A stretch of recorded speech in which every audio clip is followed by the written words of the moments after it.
Hi, Keith here. So I mentioned in a previous post that I wanted to share the journey that I've been on as a professional speaker for the last 30 years. You know, we're celebrating 30 years of being in business, which is amazing. I got to tell you, it's gone in a heartbeat. And I need to say to you that don't read this video the wrong way. This is not a swan song. I feel like I'm just getting started.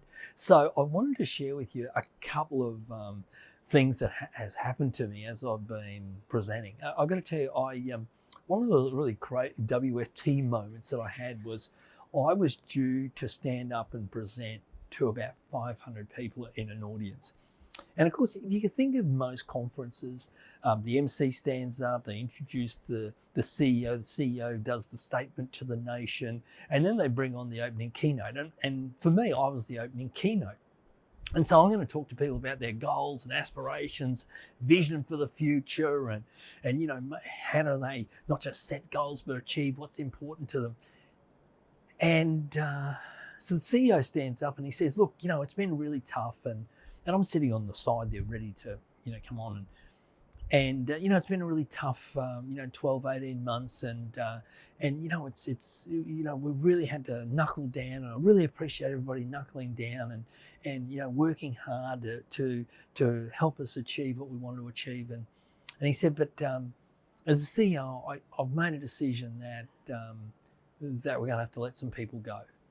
And in actual fact, I just wanted everybody to know that I'm going to release 20% of the people that are in this room. And, you know, you'll have a conversation with the head of HR in the coming days after the conference, and they'll let you know whether we're giving you a package or not. Anyway, I just thought I'd share that with you. And here's our keynote speaker. I'm at the side there going, did I just hear what this guy actually said? And I went, oh my God, what a way to...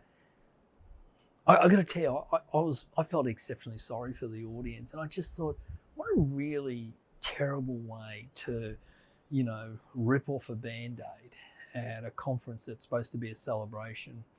And I got to tell you that all the content that I was going to share went out the door, and I just, you got to understand, I'm a seasoned professional, and I went, you know what? The message of a brightness of the future is not what people need to hear. The message they need to hear is they need to control the controllables. They need to have a focus on how they react and how they respond. And so as I'm walking on stage, the one thought that just kept on going through my head was, be of service. Be of service to the audience, not be of service to the company. You know, be of service to the audience, because I don't know if you've ever had a tragic moment in your life, but it's hard to think about the brightness of the future when you're stuck in a world of pain. So that was definitely a WFT moment for me as a presenter. But I've got to tell you, the real learning for me was, and I know this for me now, is there's not too many things that happen at a conference that I can't handle. If that's the worst thing, by the way, I've had somebody have a heart attack in the front row. You know, I've had somebody announce that the founder of the organisation had passed away. I've had all those things happen. But what it does is it helps you to always be ready for the unexpected. And I think that's what we have to do in anything, as a professional, in anything that you do. Anyway, I thought I'd share that story with you. I look back, at the time it wasn't funny, but right now it's just bizarre. Still, thanks very much for watching. Bye now.